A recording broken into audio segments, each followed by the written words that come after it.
له وأشهد أن لا إله إلا الله وحده لا شريك له وأشهد أن محمدا عبده ورسوله لا نبي ولا رسول بعده اللهم صل وسلم وبارك على نبينا محمد وعلى آله وصحبه أجمعين أما بعد. Para hadirin jamaah Masjid At-Tanwir As-Semrawa Surabaya rahimani wa rahimakumullah. Alhamdulillah diberi kemudahan oleh Allah bisa kembali bertemu di masjid yang mulia ini dalam rangka mengkaji hadis-hadisnya Nabi. Rasulullah seorang penyair Arab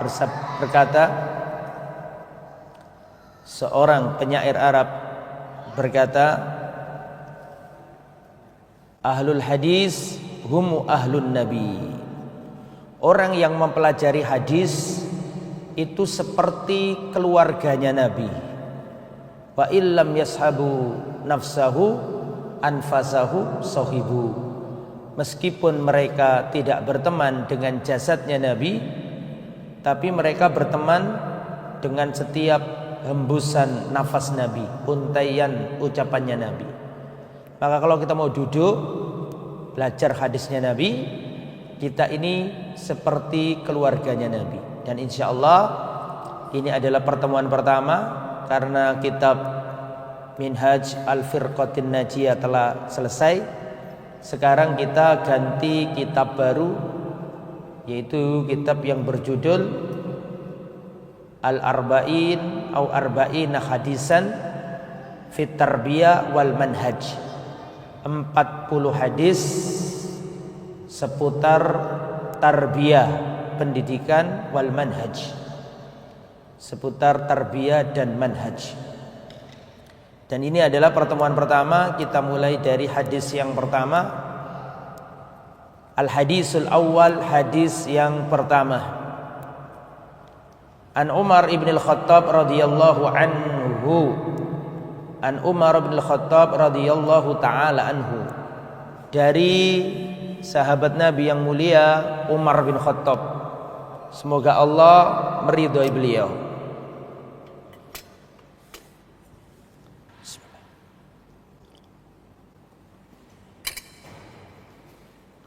Jadi perawi hadis ini sahabat Umar bin Khattab, khalifah. Qal Umar bin Khattab berkata, qala Rasulullah sallallahu alaihi wasallam. Rasulullah sallallahu alaihi wasallam bersabda. Silakan disimak, ditulis baik-baik.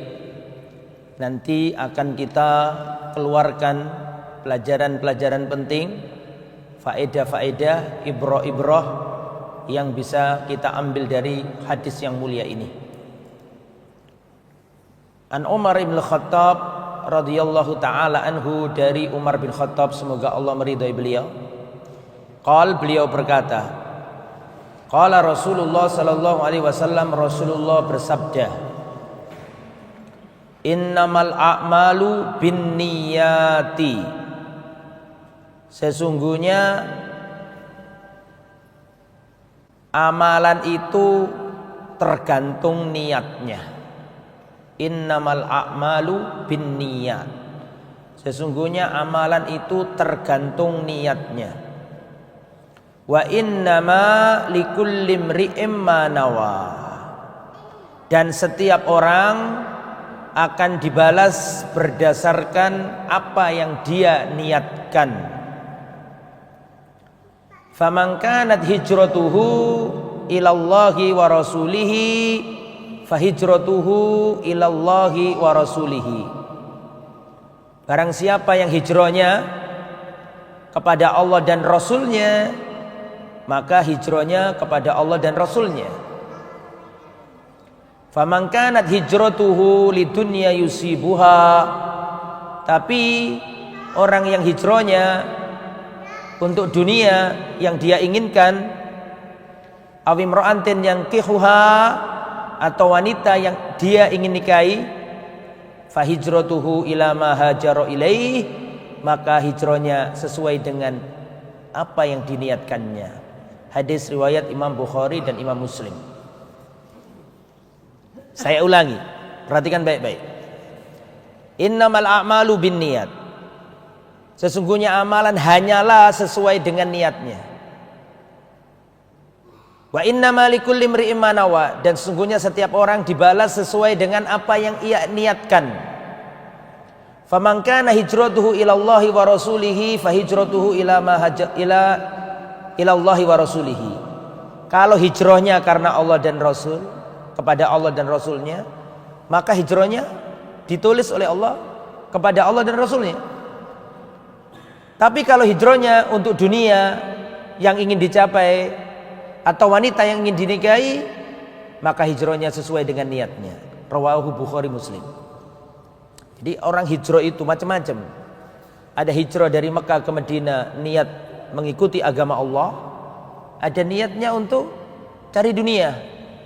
Ada yang niatnya itu karena wanita yang dinikahi hijrah, maka dia ikut hijrah karena ingin menikahi wanita yang dia impikan.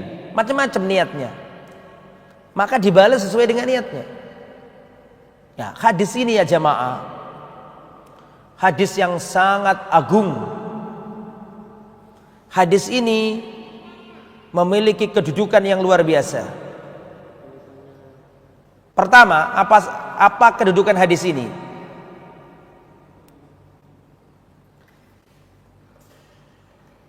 Hadis ini ya jamaah yang dirahmati oleh Allah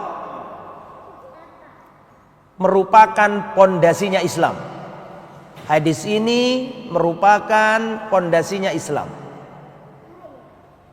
Hadis-hadis itu jumlahnya banyak, ratusan ribu hadis. Tetapi kata Imam Ahmad, intinya hadis cuma 3. Catat, tulis. Saya katakan, saya ulangi. Hadis itu jumlahnya banyak, Pak. Terhimpun dalam Sahih Bukhari, terhimpun dalam Sahih Muslim, terhimpun dalam Sunan Abu Dawud, terhimpun dalam Sunan Ibnu Majah, terhimpun dalam Tirmidzi, Nasai. Banyak, Pak. Ada yang sedang, ada yang gede, ada banyak, ratusan ribu hadis. Tetapi kata Imam Ahmad, intinya hadis itu ada 3. Imam Ahmad berkata, usulul Islam ala salasati ahadis. Pondasinya Islam dibangun di atas 3 hadis. Jadi saya ulangi, hadis itu wakeh jumlahe, termaktub di banyak kitab. Tapi intinya sing paling pokok, yang mana agama ini dibangun di atasnya, cuma 3 hadis. Kata siapa ini? Kata Imam siapa? 3 hadis itu apa saja Ustadz? Yang pertama, hadis yang kita pelajari ini, innamal a'malu binniyat. Hadis yang pertama adalah hadis innamal a'malu binniyat. Sesungguhnya perbuatan hanyalah bergantung pada niatnya.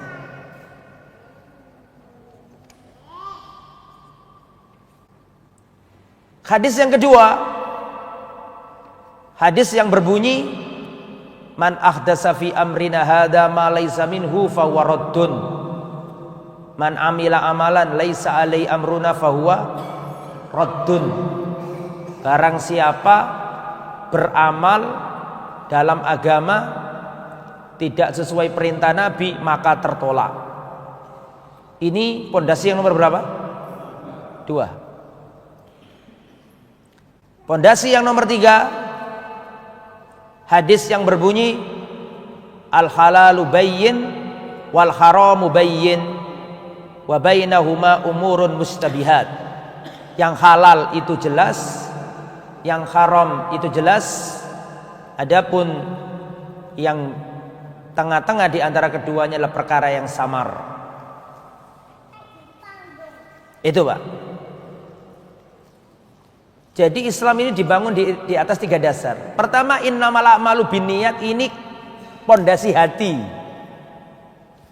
Pondasi hati. Kau lakukan ini ikhlas apa enggak? Kau haji, kau sholat, kau zakat, kau umroh, kau sedekah, kau wakaf, kau kurban, ikhlas enggak?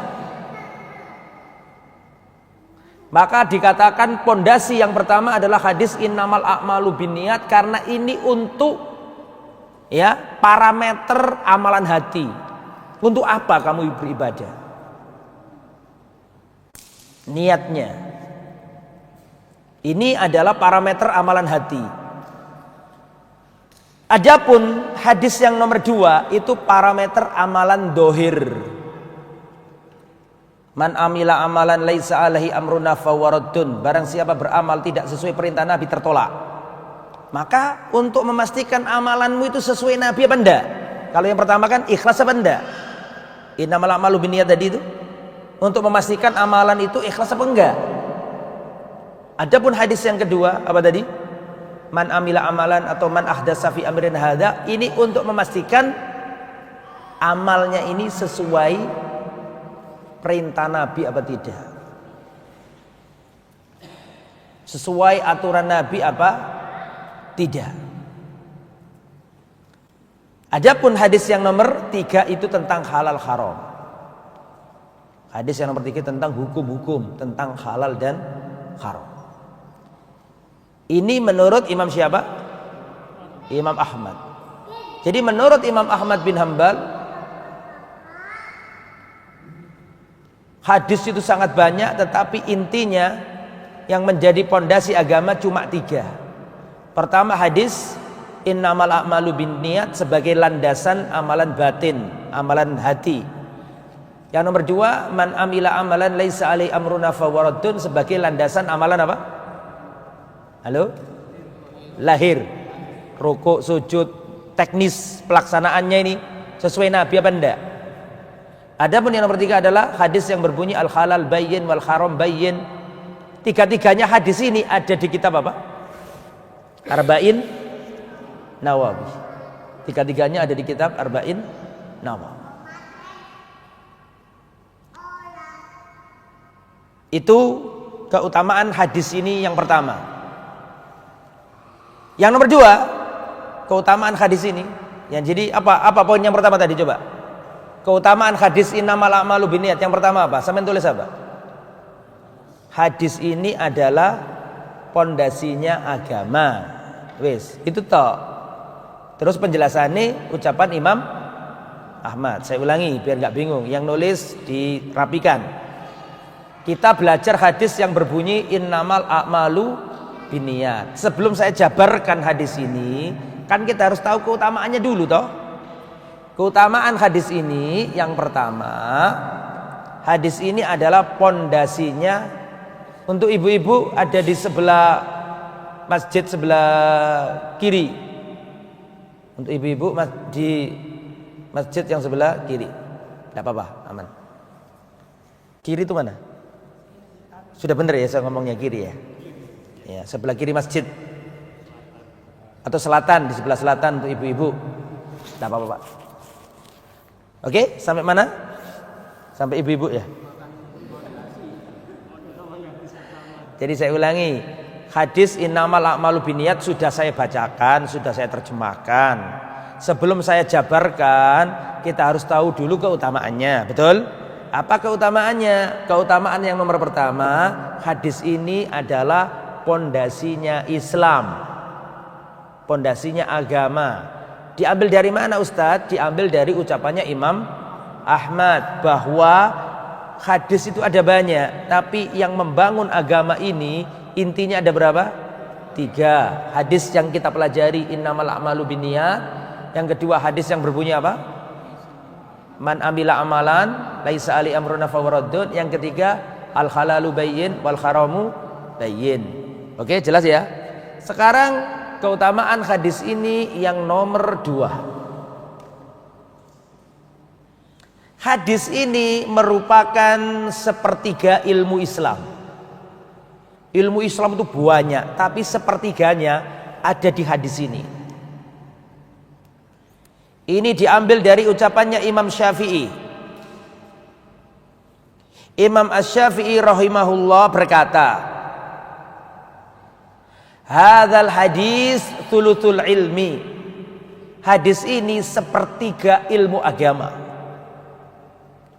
Wa yadkhulu fi sab'ina baban minal fiqhi, dan masuk dalam 70 bab fikih.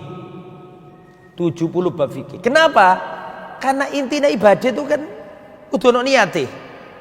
Gini mboten? Sampean haji gak ada niat. Sampean sholat gak pakai niat. Sampean zakat gak pakai niat. Bisa batal kabeh. Makanya kata Imam Syafi'i sepertiga ilmu. Keutamaan nomor 3 sekarang. Betul ya? Para ulama banyak mencantumkan hadis ini di awal kitabnya. Saya ulangi. Banyak para ulama yang meletakkan hadis ini di awal kitabnya.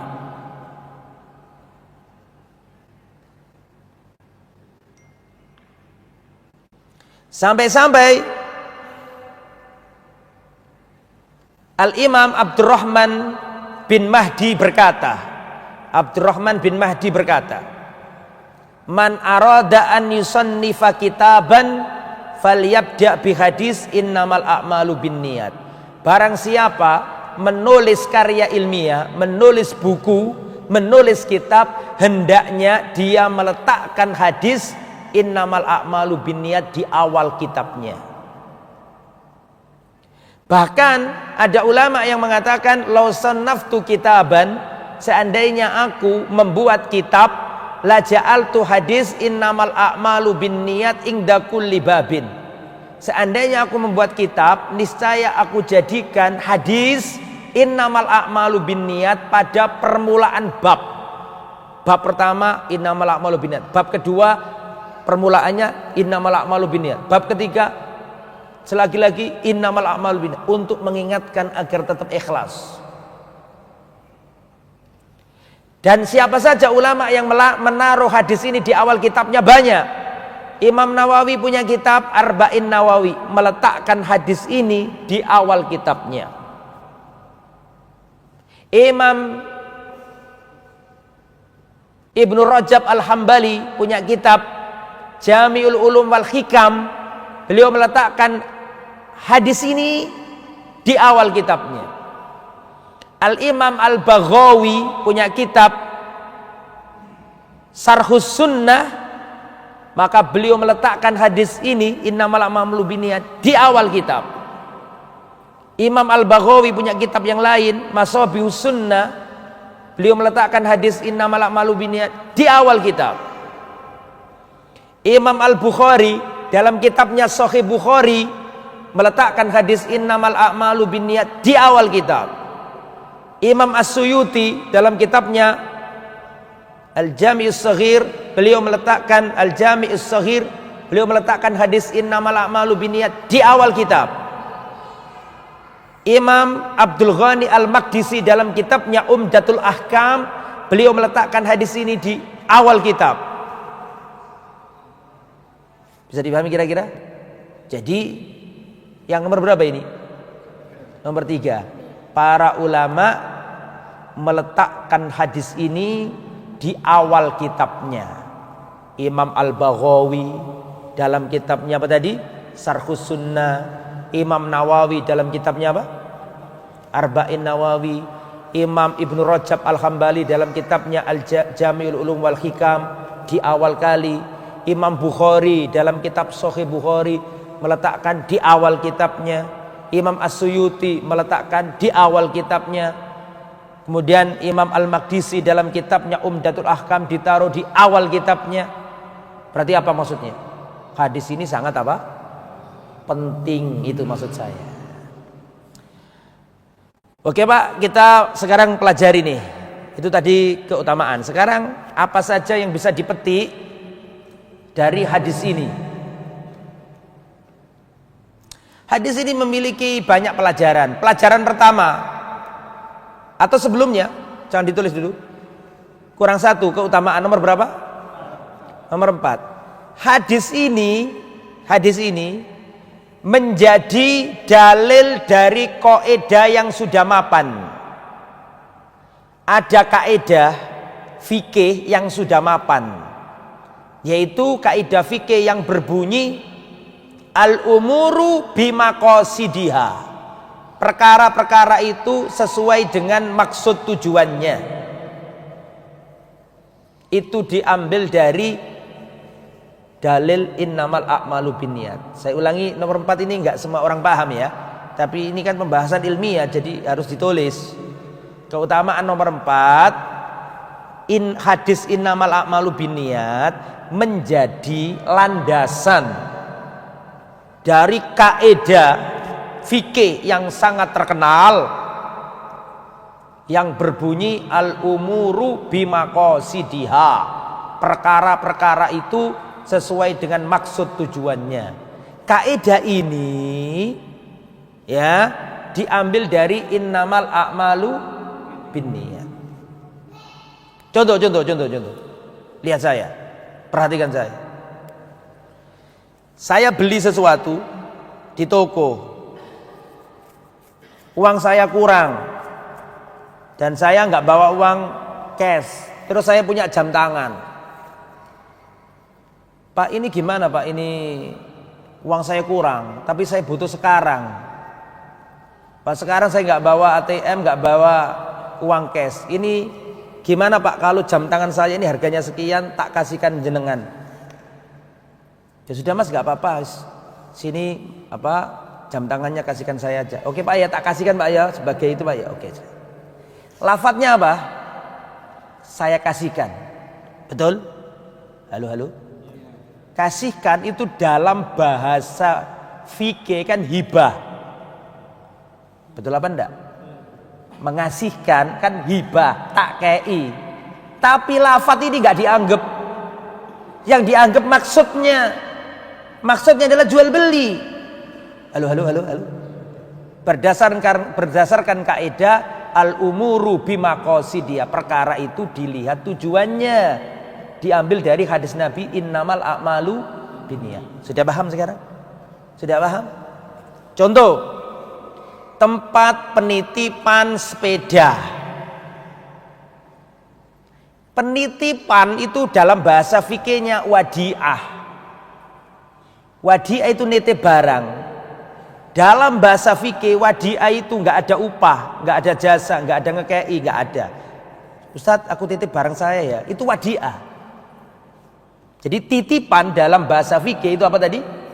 Wadi'ah. Wadi'ah itu akadnya akad nolong, bukan akad cari untung. Bisa dipahami enggak?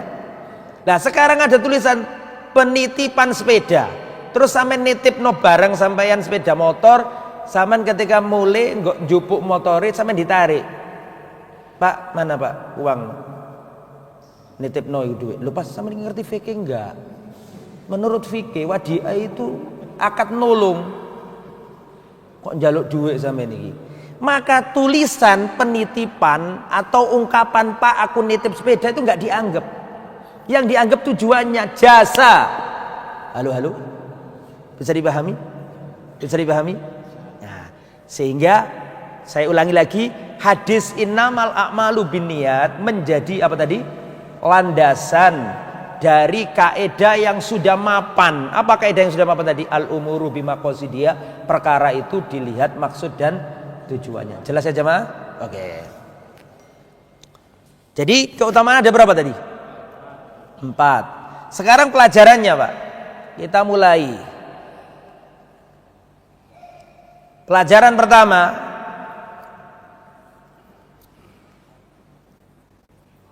pelajaran yang pertama adalah perkara itu dinilai berdasarkan niatnya. Perkara itu dilihat niatnya. Kalau misalnya orang sholat untuk Allah, ya jadi pahala. Orang sholat tapi niatnya dipuji mertua, ya gak oleh pahala. Karena yang dinilai apanya? Niatnya. Jadi seorang mendapatkan sesuai dengan apa yang ia niatkan. Oke. Itu pelajaran nomor berapa? Nomor 1. Pelajaran nomor 2. Syarat diterimanya amal adalah ikhlas. Atau dengan bahasa lain, ikhlas syarat diterimanya amal. Kalau sudah nggak ikhlas, nggak mungkin ya dapat pahala, nggak mungkin. Jadi ikhlas, pelajaran nomor berapa ini? 2. Ikhlas syarat diterimanya amal. Pelajaran nomor berapa? Pelajaran nomor 3. Makanya kalau nggak ikhlas ya nggak diterima amalnya. Masih ingat nggak 3 orang yang pertama kali dilemparkan ke neraka? Pernah dengar hadis itu? Ada 3 orang, yang 3 orang ini pertama kali dilemparkan ke neraka. Dalam lafadz yang lain ada 3 orang yang neraka itu dinyalakan dengan 3 orang ini. Saya mau tanya, tolong jawab, bahan bakarnya neraka itu apa? Waquduhan nasu wal hijaro. Bahan bakarnya neraka itu manusia dan bebatuan. Salah satu tafsir bebatuan adalah patung-patung yang disembah. Salah satu tafsirnya. Jadi semakin dicemplungi menungso nyala. Nek dicemplungi menungso tambah murup. Lah ono uwong telu neraka itu murup nyala dengan 3 orang ini. Siapa mereka itu? Peminum khamr? Bukan. Pezina pelacur? Bukan. Pecandu khamr? Bukan. Siapa 3 orang ini? Orang yang membawa amal sebesar gunung. Yang satu, orang yang mati di medan jihad. Nomor 2, orang yang ahli Quran, ahli ilmu. Yang nomor 3, orang yang ahli sedekah. Tidak ada Pak amalan melebihi 3 orang ini. 1, jihad pakai nyawa. 2, jihad pakai ilmu. 3, jihad pakai harta. Wis komplek, wis lengkap nih. Amalan sebesar gunung. Tapi kata Nabi, ada 3 orang yang pertama kali dilemparkan ke neraka. Yang pertama orang yang mati di medan jihad. Orang mati di medan jihad, Pak. Dipateni wong kafir. Pada hari kiamat didatangkan, ditampakkan nikmat Allah kepada orang yang mati di medan jihad ini. Allah tanyakan, Allah paparkan nikmatnya dan dia mengakuinya. Ditanya, untuk apa nikmatku dulu? Orang ini berkata, ya Allah, aku dulu berjuang di jalanmu, aku mati syahid ya Allah, aku dipatani wong kafir ya Allah, membela agamamu ya Allah. Allah katakan kepadanya, kadzabta, kau berdusta, kau berbohong. Kau lakukan itu di dunia supaya orang-orang berkata bahwa kamu itu pemberani, bahwa kau adalah pahlawan. Dan itu sudah dikatakan di dunia. Kau sudah mendapatkan apa yang kau inginkan. Niatkan. Innamal a'malu bin niat. Orang sesuai dengan niatnya. Kamu niati supaya dianggap pahlawan, supaya diceluk pemberani. Faqad qil, dan itu sudah dikatakan di dunia. Kau sudah mendapatkan apa yang kau niatkan, maka diseret, dilemparkan ke neraka. Yang kedua, ahli Quran, baca Quran, pintar baca Quran. Ditampakkan nikmat Allah kepadanya, dia mengakuinya. Ditanya oleh Allah, untuk apa nikmatku? Dia menjawab, ya Allah, dulu aku mengajarkan Al-Quran untukmu ya Allah. Aku belajar Al-Quran dan ngajari manusia untukmu ya Allah. Kau berdusta.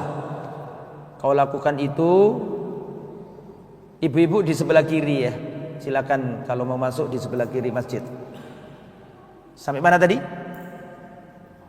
Kata-kata sampai mana itu penting loh ya. Sampai mana tadi?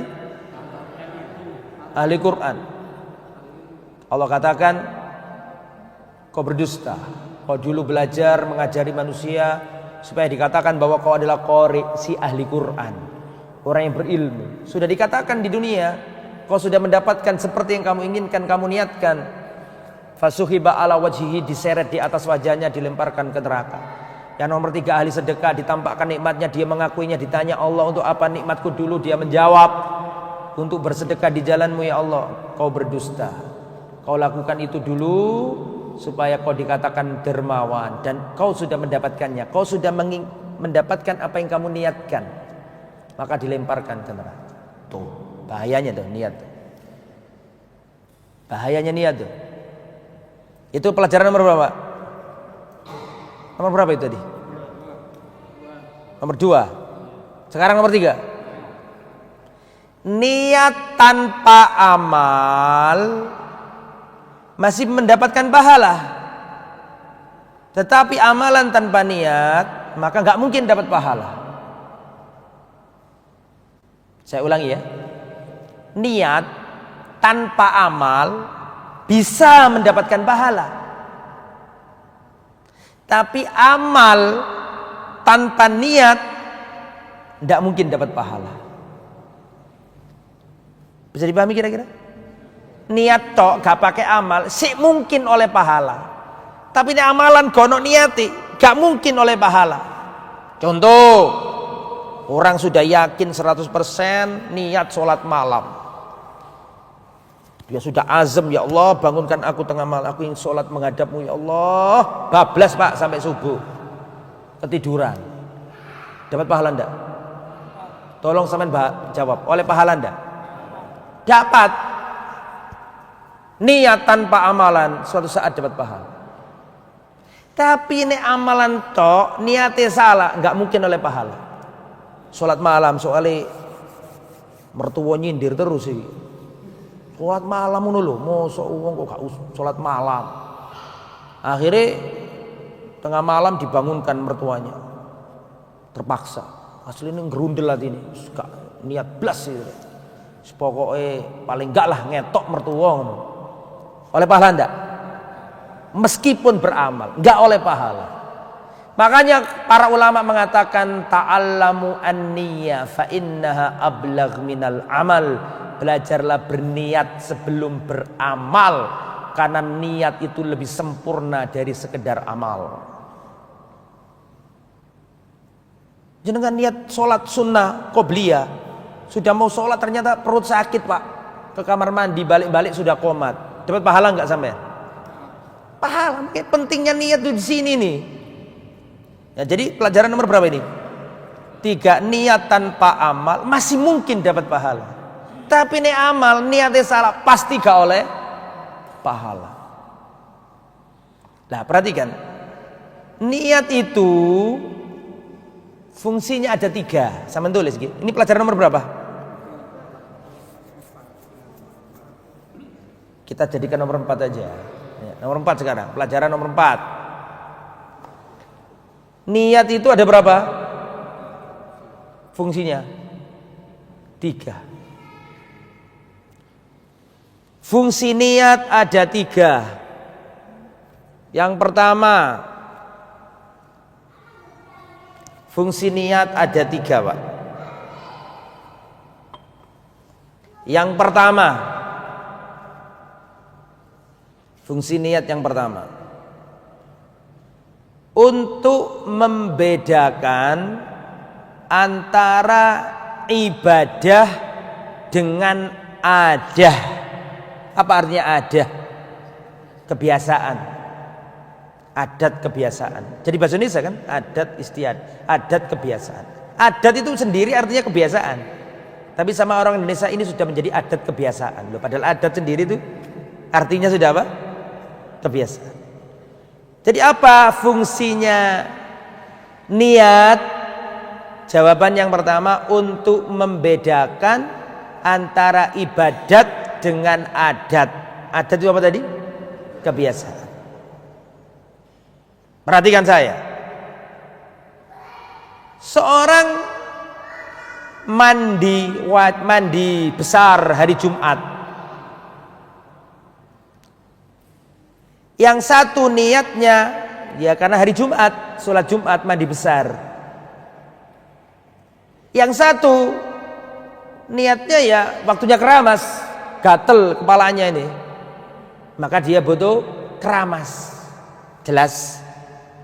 merek samponya sama,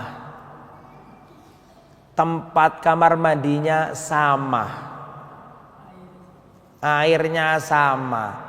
Dari sisi dohir ada bedanya ndak? Gak ada. Wis padha wae mandi ngono iku. Tapi ada yang membedakan apa? Niat. Sing siji niat berangkat Jumatan, sing siji niat ngilangno gatel. Jelas ya? Jadi apa fungsinya niat? Untuk membedakan antara ibadat dengan adat kebiasaan. Nomor 2. Apa fungsi ibadah? Fungsi apa? Niat. Ini masih pelajaran nomor berapa ini?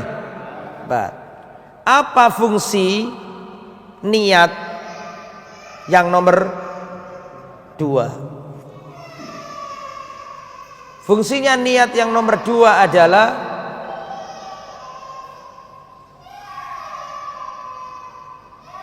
untuk membedakan antara ibadah yang satu dengan ibadah yang lain. Saya ulangi. Apa fungsi dari niat? Nomor berapa fungsi ini?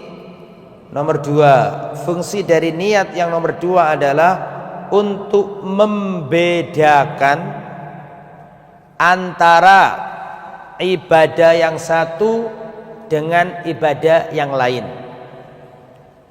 Perlu dikasih contoh.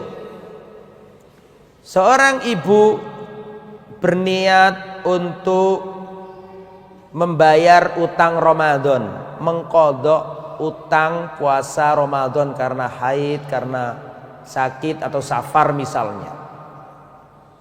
Ingin ditemani sang bapak atau sang suami. Yah atau mas, tolong aku direwangi poso iki. Tak tepakno dina Senin. Aku niatku apa? Poso bayar sampai niato poso Senin. Perhatikan saya. Bangunnya bareng. Jam setengah 4. Jam 3:15 bangun. Bareng, alarmnya dipasang bareng. Makannya bareng, sepiring berdua malahan. Menunya sama. Setelah itu sholat subuh sama-sama puasa. Nanti bukanya bareng lagi sama. Lauknya sama. Bahkan sepiring berdua. Saya mau tanya, tolong dijawab. Dari sisi amalia ada perbedaan enggak? Enggak ada. Apa yang membedakan? Niat. Jadi fungsi niat yang nomor 3 adalah untuk membedakan antara apa tadi? Ibadah yang satu dengan ibadah yang lain. Yang nomor 3. Fungsi dari niat yang nomor 3 adalah untuk membedakan kepada siapa amal ini ditujukan. Untuk apa ya jemaah? Untuk membedakan kepada siapa amal ini ditujukan. Sing siji niat ikhlas, sing siji niat dilem mertua, sing siji diterima, sing siji gak diterima. Padahal sholatnya ya padha kul wallahi misalnya, suratnya ya padha, waktune ya padha, sing siji oleh pahala, sing siji gak oleh pahala. Soalnya sing siji niatnya kanggo Allah, sing siji niatnya kanggo mertua. Jadi fungsi niat yang nomor 3 adalah apa tadi? Untuk membedakan kepada siapa ibadah ini diperuntukkan. Nah, pelajaran nomor berapa? Pelajaran nomor 5. Perkara yang mubah bisa bernilai pahala karena niatnya. Perkara yang mubah bisa menjadi pahala karena niat pelakunya. Makanya kan innamal a'malu binniyat. Amalan tergantung niatnya. Amalan mubah tapi karena niat bisa dapat pahala. Contoh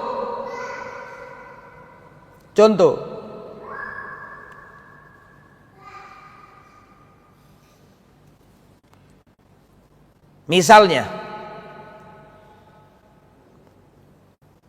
memasak pecel, makan pecel atau memasak pecel, hukumnya apa?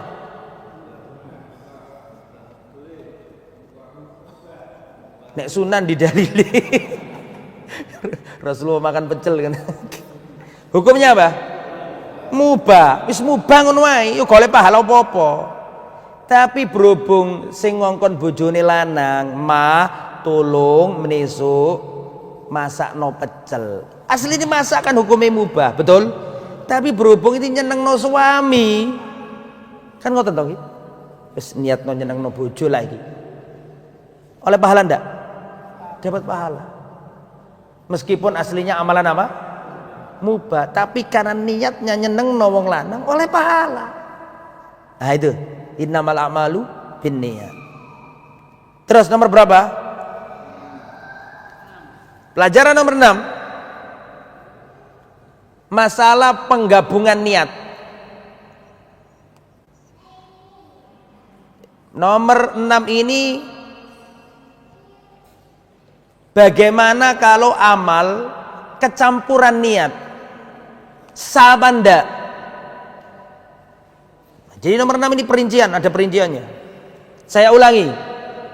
Amal soleh tapi niatnya bercampur, diterima Allah enggak? Hah? Amal soleh tapi niatnya kecampur, sah enggak niatnya ini? Terperinci. Aku tadi kan sudah ngomong terperinci. Contoh,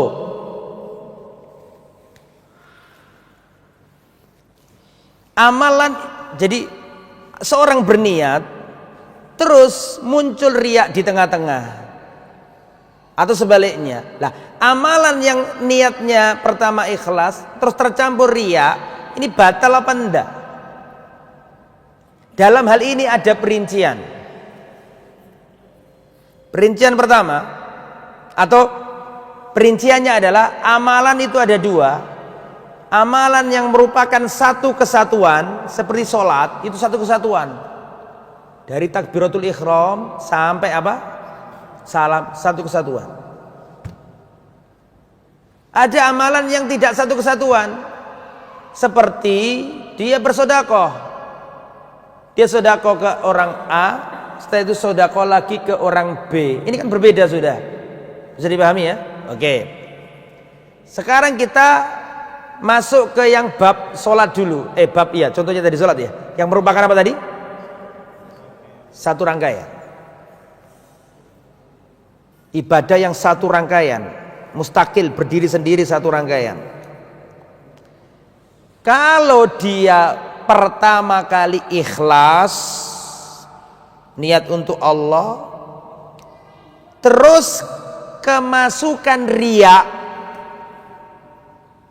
ingin dipuji gurunya, ustadznya, mertuanya, sehingga di dalam sholat tadi di tengah jalan muncul perasaan ingin dipuji,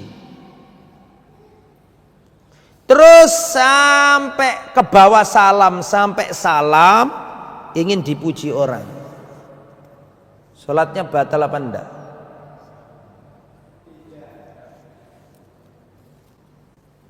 Halo. Niat ikhlas karena Allah Subhanahu wa taala. Di tengah jalan muncul riya, ingin dilihat calon mertua. Maka berubah niatnya, diapi-api no sampai salam. Batal enggak salatnya?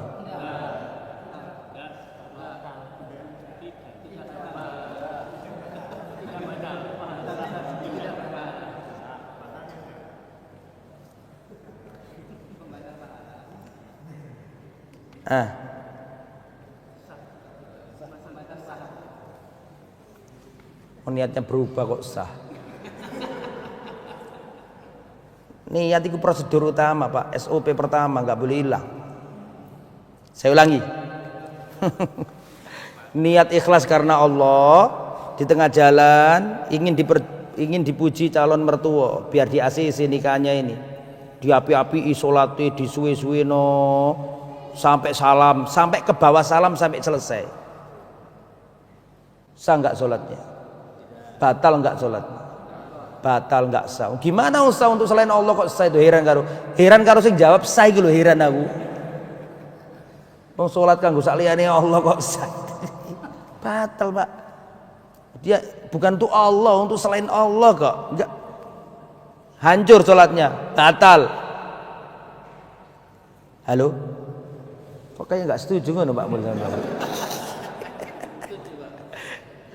Gimana dapat pahala wong niatnya untuk selain Allah kok oleh pahala gimana? Hancur.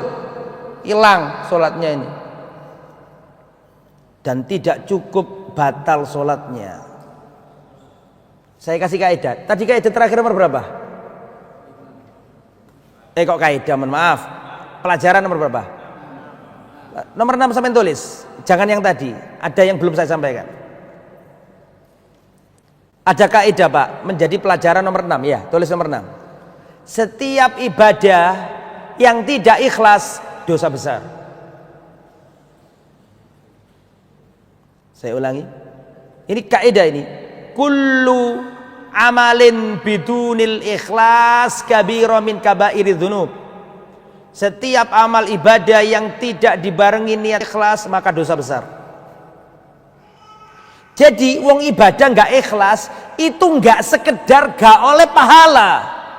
Saya ulangi ya, orang yang beribadah tidak ikhlas tidak sekedar ibadahnya dibatalkan, tidak sekedar tidak dapat pahala, tapi dapat apa? Dosa besar. Bukan sekedar batal, enggak. Ini batal tolak oleh dosa. Masih ingat yang tadi kisah 3 orang dilemparkan ke neraka tadi? Tidak cukup perbuatannya dibatalkan, tapi orangnya dilebokno nang ngone neraka. Makanya kaidah yang pelajaran nomor berapa tadi? 6, setiap amal ibadah yang tidak dibarengi ikhlas dosa besar. Jadi bukan sekedar sholatnya hilang, enggak, dapat dosa besar. Kullu ibadatin, setiap ibadah yang tidak dibarengi ikhlas dosa besar. Itu pelajaran nomor 6. Sekarang nomor 7 yang tadi perincian tadi itu, tinggal geser dikit aja. Saya ulangi. Kalau orang itu beribadah, ini kalau ibadahnya apa tadi? Ojo lali loh. Kalau ibadahnya satu rangkaian. Tadi kan saya katakan ada satu rangkaian, ada yang bisa tidak satu rangkaian. Misalnya nih, saya sedekah kepada si fulan 100.000 Pak, 50.000 pertama saya kasihkan, saya masih ikhlas. Kalau sapa-sapa marang nu kurang kan duit, kurang 50 kan, 50 tak jupuk nang dompet tak kasih no didelok wong, aku ria sing batal karo-karone apa sing 50?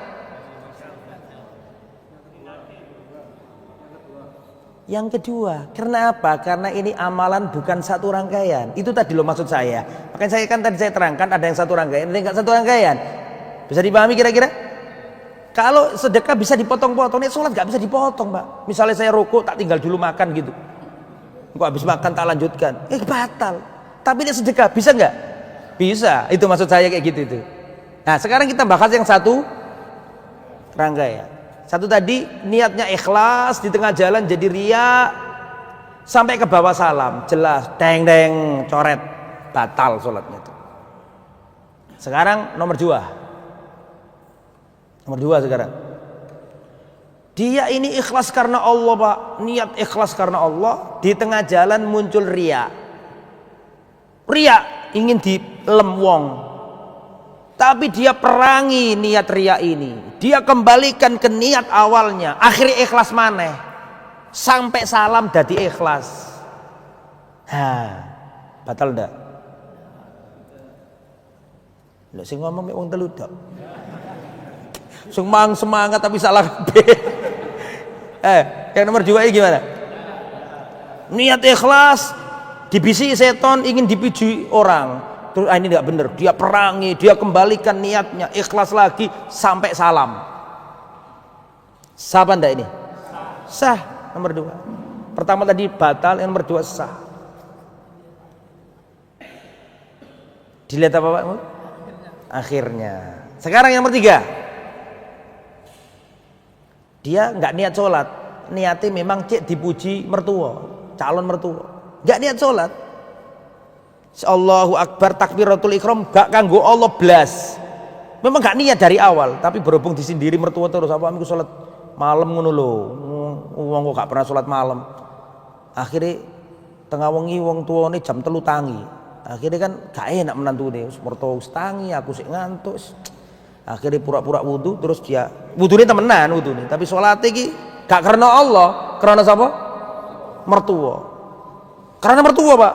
Niat awal karena mertua. Doa ini gak pengen asli pengen turu sih an. Tapi dia renungkan nggak benerin saya ini. Harusnya karena Allah. Langsung dia ubah, Pak. Di tengah pertama nggak niat untuk Allah, niatnya untuk mertua. Sudah masuk sholat. Setelah itu dia berpikir, wah nggak bener ini. Akhirnya dia ganti ikhlas karena Allah sampai salam ikhlas. Batal enggak? Sah apa tidak? Batal. Kok sah itu gimana? Wong niat awalnya salah kok. Dengar dulu saya yang salah. Syarat pertama itu lo salah, niatnya lo salah. Berarti ibarat bangunan nggak punya pondasi, gimana sah, Pak? Ambrek. Jelas, lo kan? Ternyata nggak bisa tengah-tengah dipindah niatnya niat mertua, batal no se kanggo mertuamu, ya kan? Karena ibarat bangunan nggak punya apa? Pondasi, hancur, nggak bisa tuh. Jelas G. Ini masalah niat, Pak. Kata Al-Imam Fudail bin Sufyan Ats-Tsauri, seingat saya. Kata beliau, ma'alajtu syai'an asyadda ala niyati.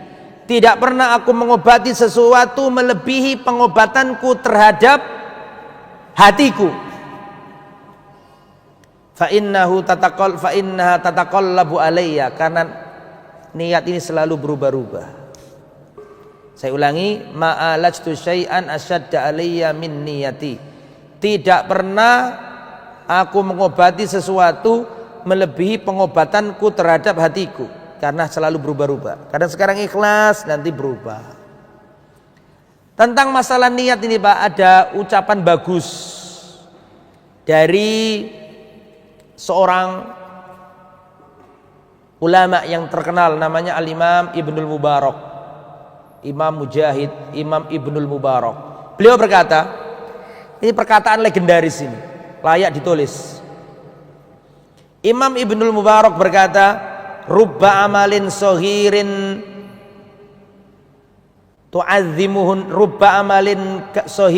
tu'azzimuhun niyah. Bisa jadi amalan itu kecil. Saya ulangi, rubba amalin kabirin tusaghiruhun niyah. Bisa jadi amalan itu besar di mata manusia, tapi kecil di mata Allah. Wa rubba amalin sohirin tu'azzimuhun niyah. Dan bisa jadi amalan itu kecil tapi besar di sisi Allah karena niat pelakunya. Coba perhatikan, ada hadis yang berbunyi, Rasulullah bersabda, la tasubbu ashabi, jangan mencela sahabatku. Fawalladzi nafsi biyadi law anfaqa ahadukum mithla uhudin daban ma balagha mudda ahadihim wala nasifa. Perhatikan, kata Nabi, jangan kalian mencela para sahabatku. Seandainya kalian berinfak sebesar gunung Uhud, maka sedekah kalian gak akan mampu mengalahkan satu mud segini nih, satu mud atau setengah mud sedekahnya para sahabat. Saya ulangi, perhatikan baik-baik. Jangan kalian mencela para sahabatku. Demi Allah, seandainya kalian berinfak sebesar gunung Uhud berupa emas, kalian gak mampu mengalahkan satu mud segini nih atau setengah mud sodakohnya sahabat. Seandainya kita bersedekah gunung Uhud berupa emas, coba bayang no, emas sebesar gunung Uhud berapa triliun ton, wallahu alam, gak tahu. Coba sama nanti kalau umroh haji tanya ke pembimbingnya, mana gunung Uhud? Kau wedi ngene. Emas. Kalian sedekah emas sebesar gunung Uhud, wis gak usah gunung, wis krikile wae lho wis. Wis larang pol, ya kan? Seandainya kalian berinfak sebesar gunung Uhud berupa emas, kalian gak mampu mengalahkan 1 mud sedekahnya sahabat Nabi atau setengah mud. Seandainya yang menjadi patokan pahala itu apa yang nampak, harusnya saya mau tanya jenengan, harusnya besar mana pahala sodako emas sebesar gunung Uhud dengan bersodako 1 mud? Besar mana? 1 mud itu nggak mungkin emas, karena emas nggak bisa dimut. Yang bisa dimut kan gandum, beras kalau zaman sekarang, jagung bisa dimut. Emas gak bisa dimut. Ini mut bukan dimut mulut ya, dimut ukuran gitu. Takaran, gak bisa ditakar. Emas itu ditimbang bukan ditakar. Lah, seandainya yang jadikan bahan pertimbangan adalah, seandainya yang menjadi bahan pertimbangan adalah nilai yang nampak, tentu lebih besar gunung Uhud emas bila dibandingkan 1 mud sodakonya sahabat. Tapi kenyataannya yang 1 mud pahalanya lebih besar. Karena apa? Karena apa yang ada di dada berbeda. Niatnya sahabat tidak sama dengan niatnya orang-orang sekarang. Orang zaman dulu lebih ikhlas, para sahabat lebih ikhlas, karena niat dalam hati itu yang dinilai. Oke, yang punya pertanyaan disiapkan. Sebelum saya buka tanya jawab, silakan dipersiapkan pertanyaannya. Tadi Nabi mengatakan, Pak, dalam hadis tadi, "Faman kana hijratuhu ilallahi wa rasulihi fa hijratuhu ilallah fa hijratuhu ila ma hajara ilaihi." Barang siapa yang hijrahnya kepada Allah dan Rasul, maka hijrahnya kepada Allah dan Rasul. Barang siapa yang hijrahnya untuk dunia atau untuk wanita, maka hijrahnya sesuai dengan apa yang dia niatkan. Kan gitu tadi? Halo? Nah, sekarang kita pindah ke topik hijrah. Tadi kan niat nih. Nabi nyebut kata hijrah. Siapa yang hijrahnya karena Allah dan Rasulnya, berarti karena Allah dan Rasulnya. Tapi kalau hijrahnya karena wanita yang dia cintai atau karena harta, maka hijrahnya sesuai dengan niatnya. Apa sih hijrah itu? Hijrah itu ada berapa macam hijrah? Ada berapa macam hijrah? Hijrah itu ada 4 macam, Mbak. Silakan dicatat. Hijrah itu ada berapa? Hijrah itu ada 4. Yang pertama, hijrah dari negeri muslim ke negeri, hijrah dari negeri kafir ke negeri Islam. Hijrah dari negeri kafir ke negeri Islam, seperti yang dilakukan oleh Nabi dan para sahabat. Negeri kafir pada waktu itu negeri mana? Mekah. Diintimidasi, dilempari kotoran unta, difitnah, dicemooh, diintimidasi, para sahabat disiksa. Maka Nabi menyuruh hijrah dari negeri kafir ke negeri Islam. Mana maksudnya negeri Islam ini? Madinah. Itu jenis hijrah yang pertama.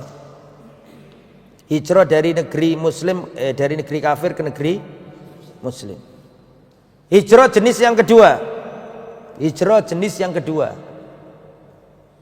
Hijrah dari tempat yang tidak aman ke tempat yang aman.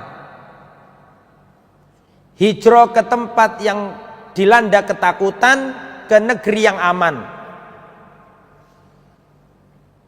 Siapa yang bisa membuat contoh di sejarah sirah Nabi? Orang yang terbiasa baca sirah Nabawi paham yang saya omongkan. Contohnya pun langsung paham. Mana contohnya?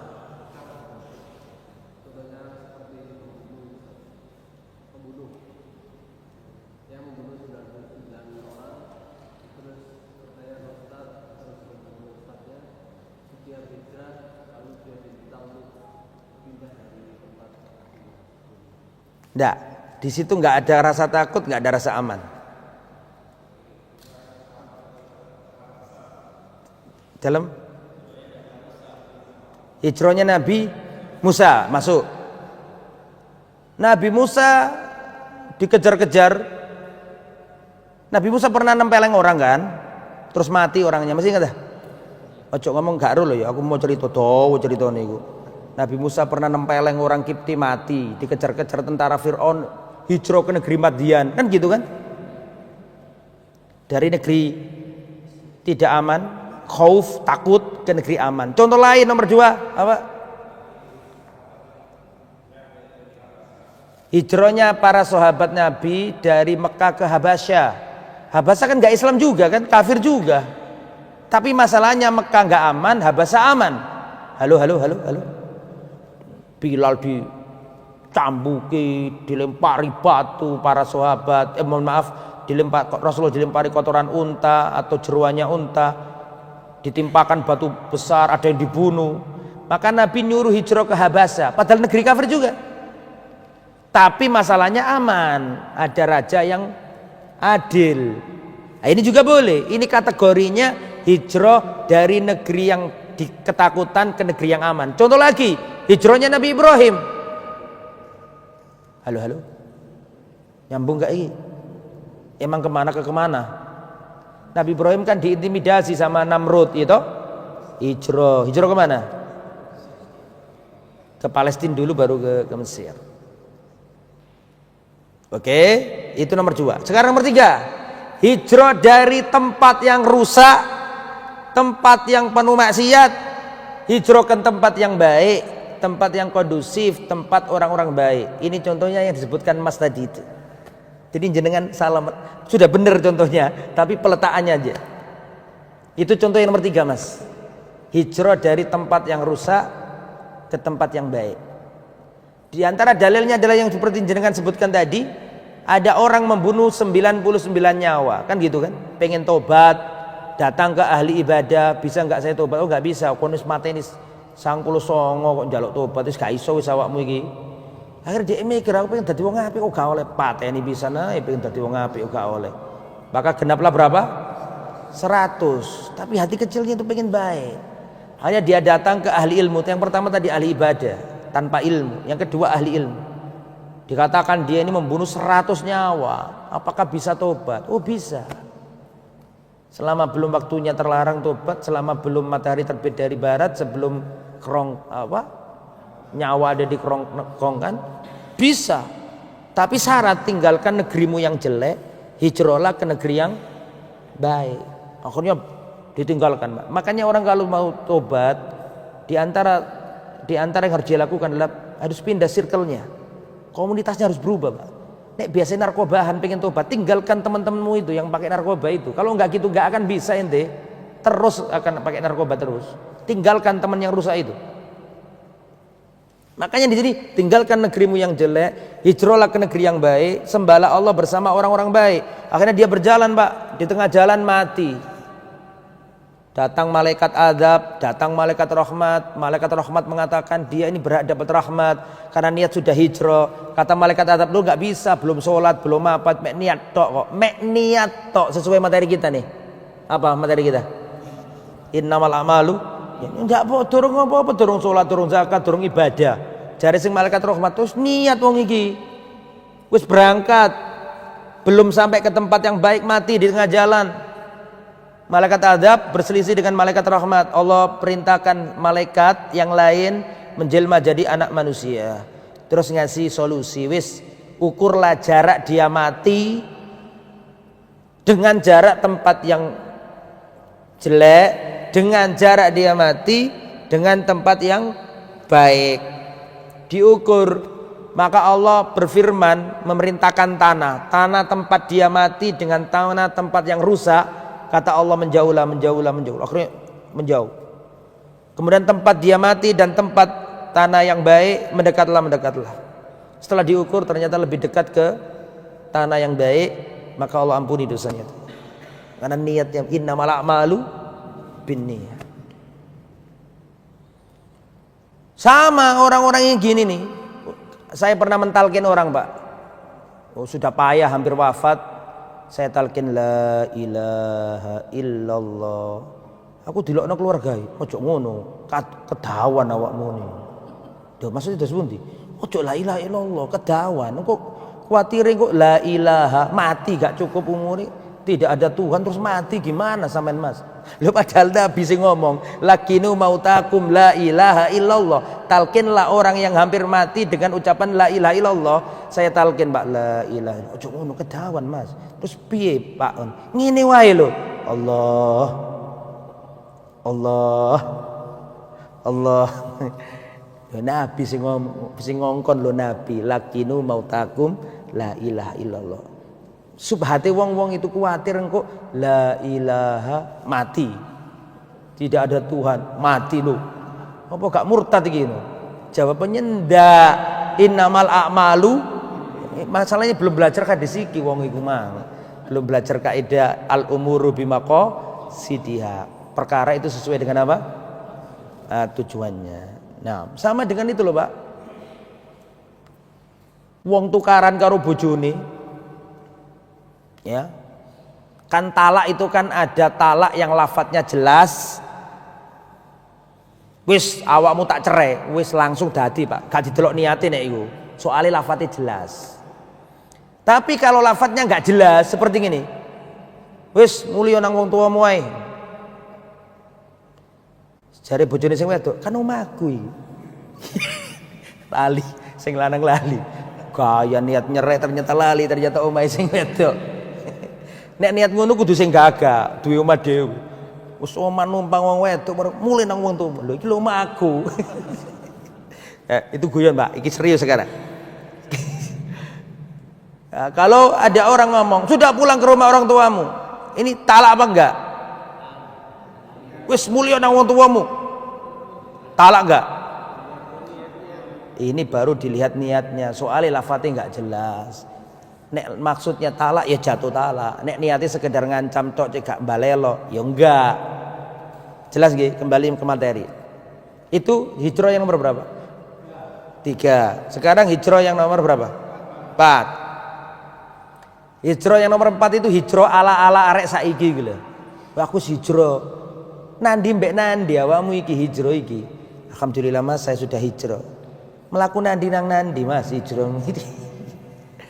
Itu boleh, itu juga makna hijrah yang nomor 4. Hijrah adalah meninggalkan apa yang Allah haramkan. Ini juga kategorinya hijrah, lawak persamaan dari tobat. Hijrah ya arek saiki itu maksudnya tobat. Nek zaman Nabi ngomong hijrah itu maksudnya yo pindah. Nek arek saiki generasi Gen Z iki aku hijrah. Laku nandi nang ndi Pak? Ndak. Maksudnya hijrah yang nomor 4. Apa itu? Ya meninggalkan apa yang Allah haramkan. Ini boleh dikatakan hijrah karena kata Nabi al-muhajir man hajara ma harramahullah. Orang yang berhijrah adalah meninggalkan apa yang Allah. Ini juga salah satu bentuk hijrah. Dari penamaan hijrah boleh. Itu nama lain dari taubat. Yang dulu narkoba sekarang sudah hijrah nggak mau narkoba. Dulu pakai riba, sekarang alhamdulillah sudah hijrah, nggak mau riba. Lah, apakah boleh penamaan dengan hijrah? Boleh. Ini hijrah yang tipe yang nomor berapa? 4. Jadi hijrah ada berapa tipe? 4 tipe. Wallahu a'lam bishawab. Silakan sambil nunggu adzan. Adzannya kurang 19 menit lagi. Kita jangan sampai ada yang nggak sholat duhur di sini. Sholat duhur di sini. Biar masjidnya makmur, kita nanti sholat duhur di sini, pulangnya setelah sholat duhur. Nah, sekarang masih ada waktu 18 menit, kita pakai untuk diskusi. Kalau ada pertanyaan silakan. Waalaikumsalam warahmatullahi wabarakatuh. Monggo Pak. Nggih. Monggo.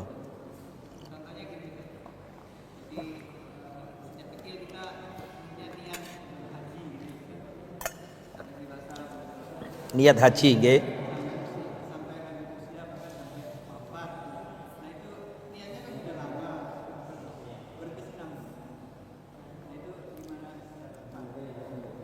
Iya. Saya sering kasih nasihat dan kasih motivasi kepada mahasiswa saya dan teman-teman saya yang masih muda. Mintalah kepada yang tua juga boleh, bukan yang muda tok ini. Mintalah haji kepada Allah. Ustaz haji, Ustaz nunggu nih 30 tahun gajiku UMR baru-baru, Ustaz. Gak masuk akal, Ustaz. Sampai ndonga gak wani. Bayang ndonga tok lho gak wani. Loh Mas, sampean melarat, aku melarat, tapi Allah sugih. Itu kesalahan kita. Kita mengukur dengan kemampuan kita. Dia lupa bahwa Allah kuasa. Maka saya sarankan sekarang yang belum haji atau yang sudah haji, bahkan yang sudah haji, mulai sekarang gantungkan pikiranmu kepada Allah, minta haji. Mintalah dalam sujud kita, ya Allah aku ingin haji ya Allah. Karuniakanlah aku bisa haji. Minta kepada Allah. Innallaha idza qaddara syai'an hayya asbabah. Allah itu kalau mentakdirkan sesuatu, Allah siapkan sebab-sebabnya. Dan saya merasakan itu, Pak. Saya nggak punya apa-apa pada waktu itu, tapi Allah jadikan untuk bisa haji. Kalau jenengan belum bisa haji, ilmuilah tentang haji. Ikut aja manasik haji daftar, meskipun nggak haji, belum haji. Ikut aja ke travel, Pak. Boleh nggak saya ikut manasik haji? Biar tahu ilmu yang bermanfaat akan mencari amalannya. Sekitar 2013, aku dimintai kaprodi untuk ngampu mata kuliah ibadah haji. Saya tolak, saya belum haji pada waktu itu. Umroh sudah tapi haji belum. Bagaimana saya ngajar sesuatu yang belum saya lakukan? Tapi kata dekannya, pokoknya ente ngajar. Ya sudahlah kalau gitu. Jadi kita mau tidak mau kan belajar, Pak. Tidak mau belajar. Mau gimana? Al ilmu qoblal qouli wal amal, kita harus belajar dulu. Kita buka-buka, kita pelajari sampai detil-detilnya. Kita ngajar haji. Padahal aku belum haji. 2015 saya dapat calling visa dari Arab Saudi untuk melanjutkan studi di Arab Saudi. Niatnya melanjutkan studi, Pak. Kebetulan bulan Dzulqa'dah. Ini tahadus bin ni'mah, bin ni'mah, supaya kita termotivasi, Pak. Bahwa nggak ada alasan untuk pesimis untuk haji itu. Terus membangun mimpi, pelajari sungguh-sungguh. Kalau jenengan belum bisa zakat, ilmuilah tentang zakat. Bagaimana nisabnya, bagaimana aturannya, apa saja yang dizakati, bagaimana prosesnya, bagaimana caranya, pahami betul zakat. Insya Allah ilmu yang bermanfaat tadi akan mencari amalnya. Nek sampean dorong iso zakat, pelajari zakat yang sungguh-sungguh. Nanti Allah ketemukan Anda dengan amal itu karena Anda sudah mengilmuinya. Sama dengan haji, Pak. Hati kita tata, kita minta sama Allah, ikut dengar kalau ada masalah haji, dengarkan gimana sih caranya ini. Berarti Anda sudah mempersiapkan diri. Anda mencari sebab agar Allah panggil kita sebagai tamunya. Wafdullah, salah satu tamunya Allah itu ada 3, Pak. Orang yang berperang di jalan Allah, orang yang umroh, dan orang yang haji. Kita harus berusaha. Akhirnya, Pak, saya dapat calling visa dari Arab Saudi melanjutkan studi, Pak. Itu Pak Dzulqa'dah itu, Pak. Jadi saya berangkat ke Riyadh. Nggak ada ngomong haji tuh, nggak kepikiran di kepala saya, nggak kepikiran. Saya dengar anak UIM saja itu untuk bisa haji itu nunggu dulu, Pak, antri dulu. Itu pun sekarang ini anak yang di Universitas Medina itu kalau mau haji harus bayar 40 juta loh. Nunggu dulu, antri dulu, nggak bisa langsung-langsungan. Saya mendarat di Riyadh, Dzulqa'dah. Seperti orang-orang kalau berangkat haji itu kan Dzulqa'dah juga, Pak. Dzulqa'dah, Dzulhijjah. Cuma saya di Riyadh, nggak di Mekah, nggak di Medina. Sampai mendarat, Pak, saya dipanggil syekh saya. Itu syekh yang ngajar di Libya dulu, tapi di pusat sana, di Riyadh sana kan pusatnya nih. Saya dipanggil. Waktu saya menghadap, saya sama Ustadz Nuzul pada waktu itu. Saya menghadap ke syekh ini karena dulu ngajar kita di Libya, terus kita keterima di Riyadh, dipanggil sama dia. Ente sudah haji belum? Itu pertanyaan, belum kita jawab, kita sudah seneng duluan. Gak ada bayangan sama sekali, Pak. Sudah haji belum? Belum kita jawab, kita sudah seneng sambil lirik-lirik satu sama lain. Oh belum, Syekh, gitu. Ya sudah, ente haji dulu. Loh, itu kayak kita itu merinding badan kita, Pak. Mana bitoko kalian, surat mahasiswa kalian, kartu mahasiswa? Ya nggak punya, saya wong kita aja baru mendarat. Gimana punya kartu mahasiswa? Nggak punya, saya. Nah sudah, mana iqomah kalian? Iqomah gimana? Saya gini baru landing, baru Sampai si asrama disuruh menghadap, nggak punya iqamah, belum punya ini. Saya juga bingung, gimana bisa haji? Kan semua ada aturannya, Pak. Jangankan orang luar, Pak, orang Saudi sendiri tuh nggak bisa haji seenaknya loh. Karena saking kreditnya, kan gitu nggih. Saya bingung loh. Gimana ya supaya kalian bisa haji ini? Kartu mahasiswa nggak punya, iqamah nggak punya, masih punya paspor sama apa? Visa. Ya sudah, paspor kalian sini. Sambil mikir-mikir saya itu nelpon temannya. Temannya itu imam masjid dan punya channel ke Angkatan Udara Arab Saudi. Ini ada tolib dari Indonesia sekian orang, fulan ini belum haji, pengen haji. Pak Adli baru mendarat, Pak. Dan nggak ada di pikiran kita dari Indonesia haji, nggak ada. Kata Syekh ini, kamu tunggu saya cerita untuk memotivasi kita semua ini. Akhirnya kata Syekh, ente sudah saya hubungkan ke Departemen Pertahanan Arab Saudi. Ente serahkan semuanya berkas kalian yang ente punya sudah. Itu kalau menurut prosedur biasa belum bisa, Pak. Kalau menurut prosedur apa? Biasa. Tapi ini luar biasa itu tadi. Ya sudah, akhirnya kita serahkan, kita dihubungkan sama Menteri Pertahanan Arab Saudi, itu punya jatah gitu loh, Pak. Jadi kita berangkat dari Riyadh naik bis bersama tentara-tentara Arab Saudi. Ya kita orang sipil, bukan hanya sipil, orang mancanegara, sipil lagi. Ini berangkat, Pak. Dan dimudahkan Allah, dikasih tempat yang enak, balik enak semuanya sampai baik. Kita merasa ini di luar nalar kita. Makanya sering saya nasihatkan, kita kalau belum mampu amal tersebut, ilmuilah. Karena ilmu yang sudah kita ilmu itu nanti akan mencari amalnya. Dengan syarat kita harus ikhlas mencari ilmunya. Jadi begitu, Pak. Terus minta sama Allah. Gak ada yang mustahil bagi Allah. Kita nggak tahu Allah kalau mentakdirkan. Jangan dikira loh ya, orang haji itu semua orang kaya. Saya pernah mewawancari orang, bukan wawancari, ngobrol. Ini orang nggak punya, Pak, tapi azamnya kuat, dia nabung. Mungkin masih kaya kita. Gak punya dia, tapi azamnya kuat, dongo sama Allah, nyelengi, Pak. Bisa, Pak. Bukan orang kaya. Karena Allah panggil dia sudah mencari sebabnya. Makanya sampai sekarang saya nasihatkan kepada adik-adik saya, terus minta sama Allah, minta haji. Kita nggak tahu keajaiban apa yang Allah berikan kepada kita. Allah akan kasih. Allah Maha Rahman, Maha Rahim. Terus minta, Pak, minta haji, Pak. So, dikasih sama Allah Subhanahu wa taala. Harus mimpi itu nggak boleh hilang. Mulai sekarang yang nggak pernah dongon jaluk haji, mulai sholat duhur nanti loh, sholat sunnah, sujud, minta haji.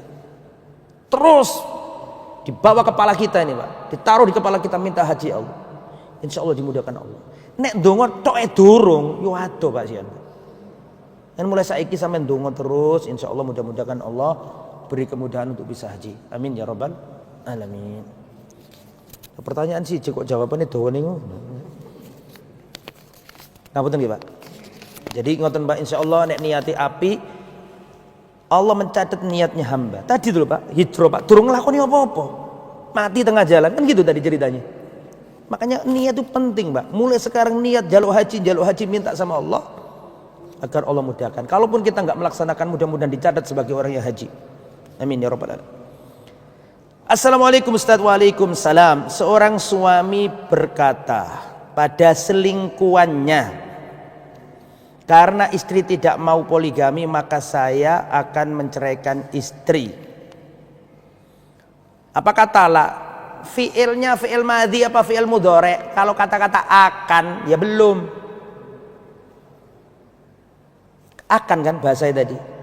Itu mudhari' namanya, fi'il mudhari'. Tapi kalau si suami ngomong keselingkuhannya, karena istriku nggak mau saya hubungi, maka saya ceraikan. Jatuh talak meskipun istrinya di rumah.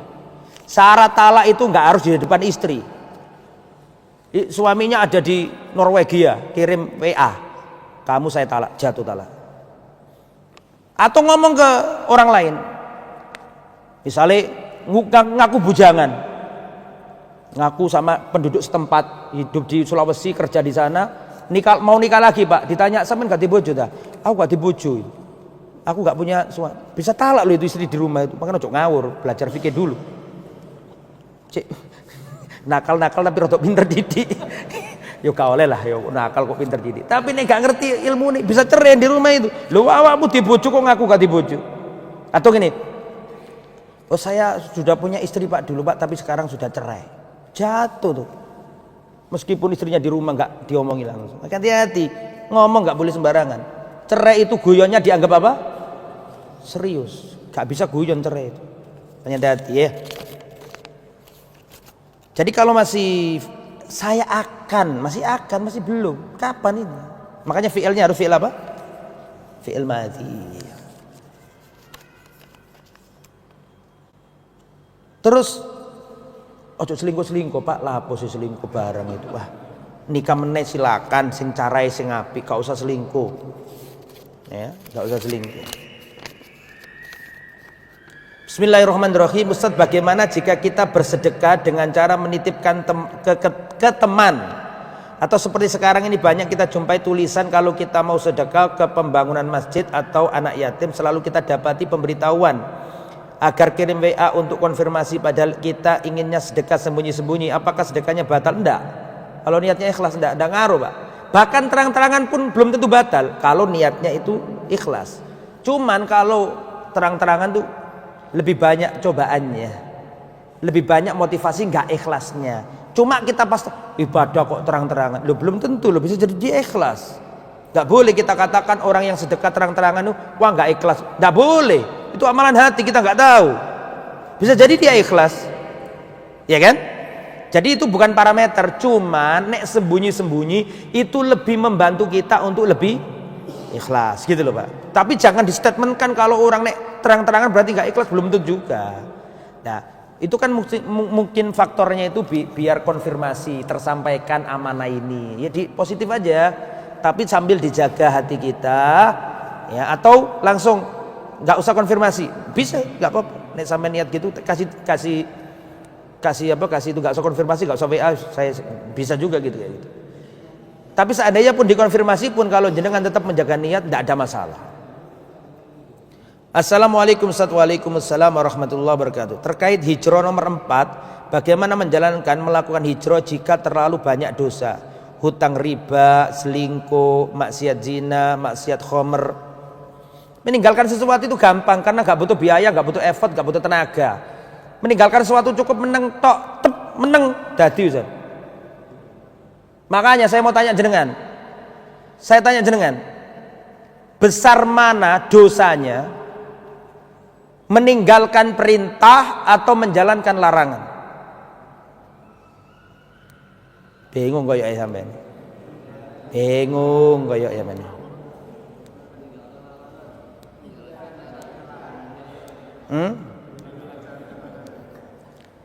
Dosane gedhe ndi? Dosane gede endi? Meninggalkan perintah ataukah melaksanakan larangan? Dosane gede endi?